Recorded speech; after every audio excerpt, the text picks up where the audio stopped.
Okay, here is my video response to this week's discussion. Hopefully everything comes out okay with the volume and everything. My laptop battery decided to take a crap, so I'm recording this on my phone right now. To answer question 1, did we close the borders to the US soon enough? I think that we should have closed them sooner. The second that the pandemic became like real in China and it was spreading rapidly, we should have closed all planes from China, honestly, outside of the United States, period. If you are, let's say, in China and you live in Michigan and you're wanting to come home, you should have to be quarantined for 2 weeks, then medically screened, and make sure you're safe to fly. I remember hearing people on the news say when they were coming from Italy back to the United States, they weren't screened for anything. They didn't have their temperatures checked. They didn't have anything checked.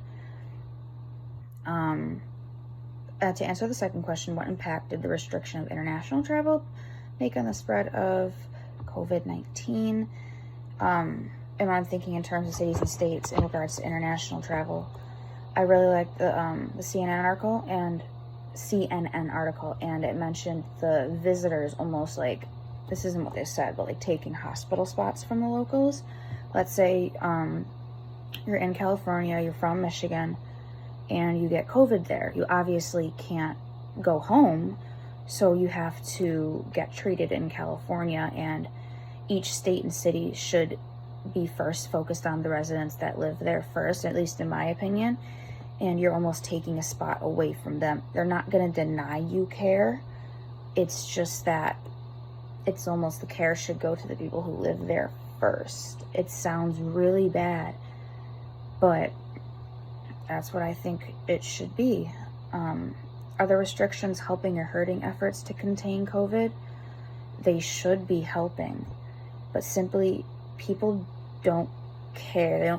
They're not taking this seriously. This is a pandemic. This is disease killing people and hospitalizing hundreds of thousands, millions. I'm not sure the exact number because it keeps rising. And finally, as much of the U.S. food supply is dependent on the migrant workers, what unintended consequences can result from travel restrictions from Mexico?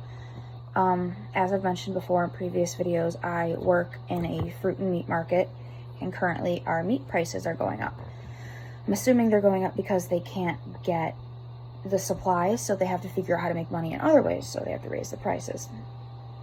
There are like food shortages, limited supplies of a bunch of things. It's taking longer for certain items to get to vendors.